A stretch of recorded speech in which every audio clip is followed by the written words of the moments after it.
Hi everyone. With today's video, I thought I would read my review for Alien Covenant, which I wrote this morning. So without further ado, here's the review. Now here is a film that I can get behind. Point in fact, I enjoyed it a great deal, yet find myself standing within a curious minority as Alien Covenant is encircled and set upon by just about everyone. This includes so-called fans of the series who should know better, but clearly don't. According to them, it's neither scary nor original enough to merit any sort of praise. I wholeheartedly disagree. Permit me the opportunity to say that, while it isn't quite as scary as Alien, Covenant doesn't need to be, nor are its ideas in and of themselves any more original than Alien's were. However, in a cinematic world overpopulated with comic book adaptations, Covenant feels uniformly refreshing to me. Let me be clear. This is a great movie in its own right, albeit for different reasons than the ones which elevated Alien and Aliens above the mire. Covenant is a film with its own kind of structure that deviates away from Alien and Aliens, but still borrows from them. It's a dark fantasy film. If we see it as such, the comparison between it and Alien as a means to determine its quality becomes somewhat pointless. There are parallels, rest assured, but all the same these are very different films and should be treated accordingly.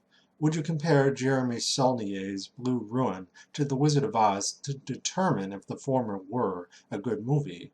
Of course not. Both are fabulous, but I didn't arrive at that conclusion by comparing the two side by side, because there's just not much to be gleaned by doing so. As such, deviating away from the original formula of Alien or Aliens should not be held against Covenant because, again, it's its own film. It's not trying to be Alien, even if it uses some of the same ingredients. This is because films from different genres can use the same elements to tell their own stories, very much how Cameron did in Aliens. Even if his film is, by and large, structured the same way Ridley's is, the story is still Cameron's to tell. Likewise, Ridley Scott, with Alien Covenant, very much wanted to tell something a little different, even if it resides in the same overall creative universe that Alien or Aliens did. In regards to that so-called same universe, critics of Alien Covenant need to realize that nothing in the creative medium at large is set in stone, something that Cameron himself demonstrated when he made Aliens and introduced the Queen. Staying utterly faithful to the life cycle of the original creature as presented in Alien wasn't as important to Cameron as telling the story he wanted to tell. Furthermore, in Alien and Aliens, I sense purists presume that what we see in those films constitutes all there is to see regarding the capabilities of the xenomorph throughout the series. Yet there's nothing to suggest that we, in fact, see all there is to see in regards to its behavior, life cycle, and intelligence in either of those movies. Various aspects of the creature change from film to film. Even the term xenomorph wasn't established until Aliens. It's now, of course, a staple of alien nomenclature, but if it didn't exist prior to Aliens, this means Aliens, as a film, introduced something new to the series to which it belonged, which wasn't revealed to us originally in Alien. If the Queen and the term xenomorph weren't an alien, but fans accepted them regardless, what else cannot exist in the original film yet eventually earn the trust and love of fans of the series? Just look at Prometheus, which upon its release was attacked by many, but now has been compared alongside Alien Covenant as the superior of the two. As if. Given the passage of time, I am confident that people will come to realize that Alien Covenant is simply another film in the series that is showing us a different side to the infamous Alien. Covenant demonstrates that the titular monster can assume any shape it needs, in the way that it always has throughout the series, for better or for worse. To simply condemn Covenant for doing what the series always has would be to forget Cameron's liberties taken in Aliens. And if Cameron can do it, so can Scott. He is one of the founding fathers of the original film, after all. And if people had told Cameron no when he wanted to make the changes he had in mind, the creature would remain the same forever. One only needs to watch the highly derivative sequels of any slasher film to see how detrimental an effect this repetition can have on a series. All the more ironic it sounds as well when fans of Alien and Aliens clamor for more of the same, as purists who insist that the first two films are the best. I would have happily agreed with them before seeing Covenant. Now that I have, I can safely say that Covenant has something different to contribute to the series, doing so in such a way as to elevate it to the same hallowed strata as Alien and Aliens. For me, Covenant proves that Pantheon isn't to be exclusive merely to Gothic horror or Starship Trooper rip-offs. I, for one, can celebrate the classic monsters like Count Orlok or the Wolfman that remain unchanged in a museum as wax statues, but one of my favorite qualities to the alien is that it evolves and changes. I don't always agree with the changes made, but at the same time, its ability to evolve or morph into new and different things is a defining characteristic of the original beast. Some forms are superior to others, to be sure, but they all abide by the same rules that have been in place since the beginning. When fans attack Ridley's chestburster in Covenant for having arms and legs, they need to realize that Cameron's did as well in Aliens. Well, arms anyways. Yet there is an inexplicable need for the creature to remain ancient and ineffable and fixed. How perplexing this is to me, given that each reincarnation of the alien is new and fresh in every film, including Aliens. Fast forward to Covenant, we find that the creatures made by David are their own beasts, defined by the process he himself pioneered using stolen ideas. They are all products of the same technology, or fire of the gods, that has been burning the fingers of impetuous mortals since Prometheus. This technology or fire is the ancient part of the beast. The beast itself isn't old. The technology that makes it is, hearkening back to old buried gods whose fire is, in and of itself, a creature of chaos, and may have many incarnations. David's studying of it is not the first instance of the curious necromancer disinterring forbidden knowledge through dubious methods. How else do you explain the mural of the alien in Prometheus, which predates David by thousands of years? He stands on the shoulders of giants, titans who, as mythological concepts themselves, fill antiquity's never-ending void. So people fussing about David being the so-called father of the xenomorph can chill out. His children don't even look the same. The so-called classic version of the monster in Covenant is different in its appearance, with smooth skin and the possession of arms and legs at birth, and its life cycle originating from eggs begot from Shaw's ovaries rather than eggs from a queen. Before people lapse into apoplectic fits, maybe they should realize that this isn't Scott getting the material wrong, but rather implying that the creature in Alien and Alien Covenant are different incarnations of the same basic creature, resulting from different implementations of the same alien technology. Purists cry foul. Ridley Scott doesn't care, and why should he, any more than Cameron did when he made the Queen 31 years ago? Furthermore, it's not about David creating the ultimate weapon. He already had a pretty nasty one with the bombs and the spores. It's about creating the perfect organism. People may disagree with his results, but that's nothing new. They've been raising eyebrows at xenomorph worship since Ash gave his famous speech in Alien almost 4 decades ago. One might even argue that the cycle of folly is entirely the point, as it is being spearheaded by delusional androids who don't think very highly of their human counterparts. With Covenant, I've noticed its detractors declaring the alien no longer to be ancient because it is known and familiar, and thus Covenant cannot be an effective horror film. Despite Covenant not being a horror movie, which I will explain in a moment, I posit these people aren't fussing so because they want the alien to be ancient. They actually want it to be hidden or mysterious, because this is a quality often attributed to horror movie icons like Jaws or Michael Myers, one knowing very little about them. Yet in those horror films, the assailants don't stay hidden forever. As the movie Jaws progresses, we eventually see the shark and learn its full size, and Dreyfuss's character explains the nature of the beast in great detail, leading up to its classic reveal. In the case of Michael Myers in Halloween, Dr. Loomis spells out the nature of the deranged killer to the Haddonfield sheriff and to us, and we see more and more of the shape as time goes on. The same is true for Alien. Ash, for example, explains about the facehugger's funny habit of shedding his cells and replacing them with polarized silicon, and in turn we watch the alien grow and change before our eyes.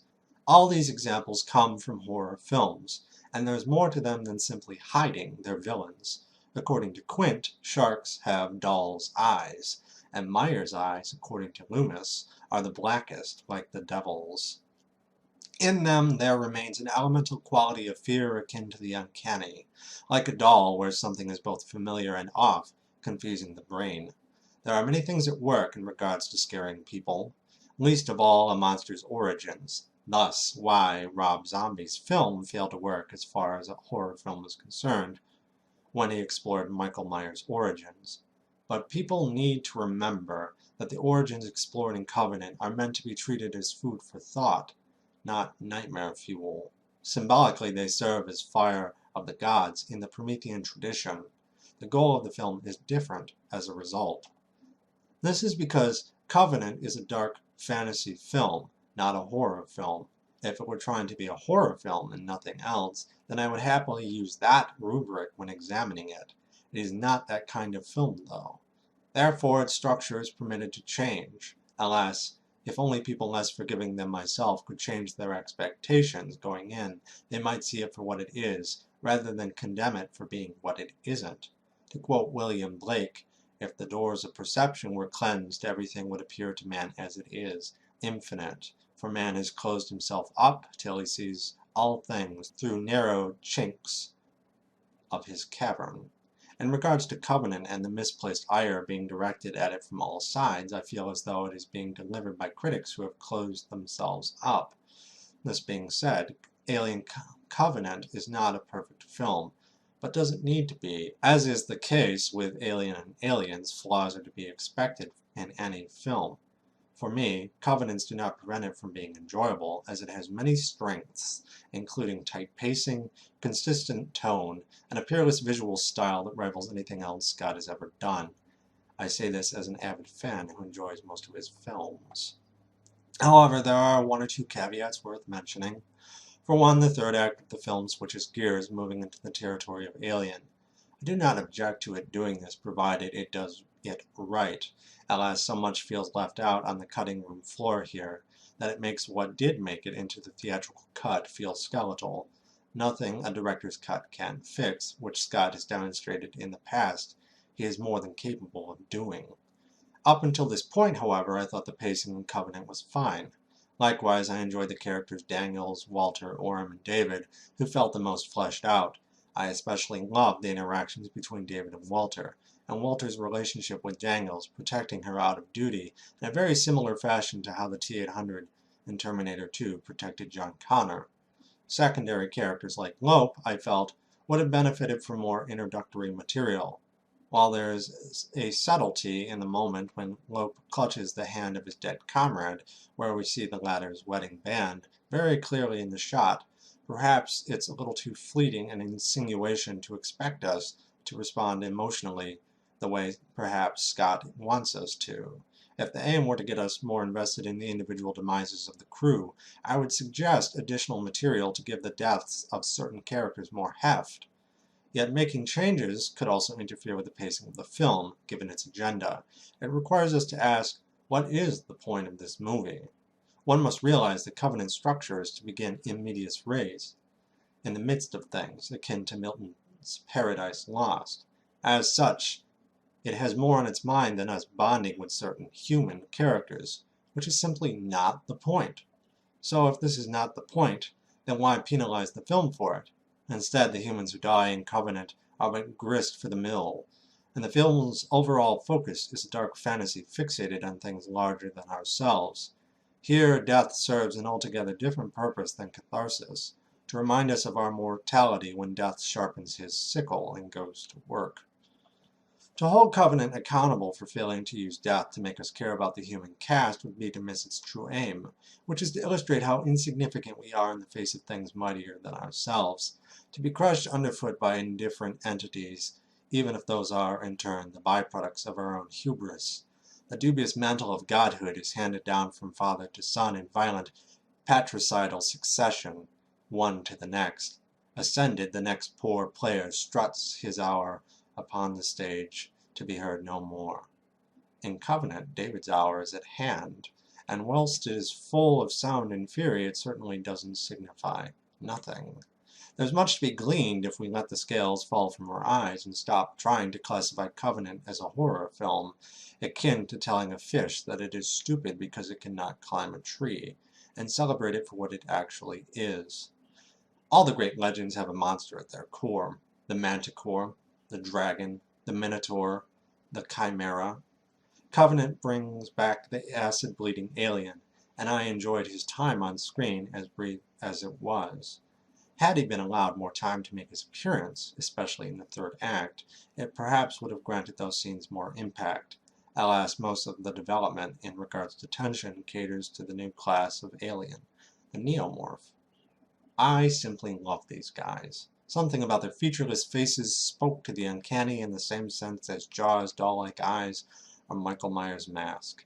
In regards to their introduction from newborns to adults, I watched them unfold and develop with David-like fascination, much as I did when I first saw Alien. I also found the quality of the digital effects used to animate them to be up to snuff, in the same sense that Gollum was animated in Lord of the Rings. One shot of the Neomorph scaling the wall of David's fortress was very similar to Gollum descending the cliff face in the Two Towers as he prepared to ambush Frodo and Sam. No special effect is perfect, of course. Here I knew I was looking at special effects. Yet pine for the effects of yore all you like. Those too have their own flaws. In Alien, the alien, when revealed, looks like a man in a suit, dangling ridiculously from the cable of Ripley's harpoon. Pick your poison, folks. I enjoyed the music in the movie. While the score by Jack Kersel is not as classically musical as Goldsmith's work, nor as front and center as John Carpenter's, I felt that it worked fine. The best moments probably unfolding during the wonderfully tense med-bay sequence. Apart from that, the music playing after Branson's demise, the world's quickest and most hilarious cameo by Franco, worked well, as did the nod to the Threnody, Night of the Electric Insects by George Crumb, whenever Orm's son showed his ugly mug. Note the skull under the transparent dome. Yet Covenant's music isn't merely silent music only the audience can hear. David plays Wagner for Wayland on a piano on screen, and David and Walter explore the meaning of creation via playing a flute together. Their relationship was perhaps the most fascinating and complex in the film, full of subtleties and quirks and obscure references to classical music, poetry, and art. I'm also convinced Fassbender is Faust, because he must have sold his soul to the devil to be able to dual perform two characters simultaneously who are so diametrically opposed, yet equally endearing for opposite reasons. I loved Walter as a protector for Dangles, but also as a foil to David, who himself was suitably grandiose, yet delightfully glitchy in ways that go all the way back to HAL 9000. Throw in all the obscure nods to Byron, Wagner, Milton, and Shelley. Admit it. How many of you actually knew David was wrong when he quoted Ozymandias and said Byron wrote it? Furthermore, how many of you even knew he was quoting a poem at all? And you have a recipe for a very interesting film. And for those of you who say these things don't belong in an Alien film, you clearly weren't paying attention when you watched Alien or Aliens. Are you telling me you didn't notice the name of the ship in Alien being a nod to Joseph Conrad, nor Cameron's use of Aram Khachaturian's Gauguin ballet suite at the start of Aliens being used to allude to 2001: A Space Odyssey? In the case of me actually rating this film, I put it in the same category as Alien or Aliens, top 2 material. Allow me to explain how this works. Where I come from, there's no such thing as a top 1 film, one's favorite picture. That's where top 2 films come in. These are movies I define as excellent viewing experiences, in spite of any flaws they might have. I would watch them in my own free time. It's not that these films are my favorite film, it's that they all compete for the coveted top 1 spot. As it is impossible for any film to inhabit that spot for me, I simply call films this good as top 2 films. Yet no film holds the top 2 spot exclusively, they share it. I'm not big on rating things beyond that because I'm convinced it's not really all that persuasive or germane to learn what number score IGN randomly assigned something. Covenant is a top 2 film because I'd happily watch it again, no questions asked. I consider myself to be a fan of the series, but what I really meant in the past when I said this is that I enjoy the first 2 movies, and the rest aren't something I'd watch if you gave me a choice. I'd always pick Alien or Aliens. Now, however, I'd add Covenant to that very short list of films I enjoy watching from the series on a regular basis. Again, I'm weighing this film's merits on what it is, rather than what people want or expect out of Ridley Scott. As a horror film, I will say, at times it fails to scare the way that Alien or Jaws or Halloween do. But as a dark fantasy film, I feel as though it works wonders in ways those films don't even try. So anyways, guys, that's my review for Alien Covenant. I enjoyed the film very much. After having some time to sort of process what I saw, I find myself liking the film more and more, and I'm confident that each time I sit down and watch it again, I'll find new things to appreciate, as I do with all films that I watch, be they good, mediocre, or even bad. So if you liked the video, feel free to like, share, and subscribe if you haven't already. Anything you can do to share helps me a great deal, as there's only so much of that I can do myself. And as always, guys, thanks for watching, and until next time, take care.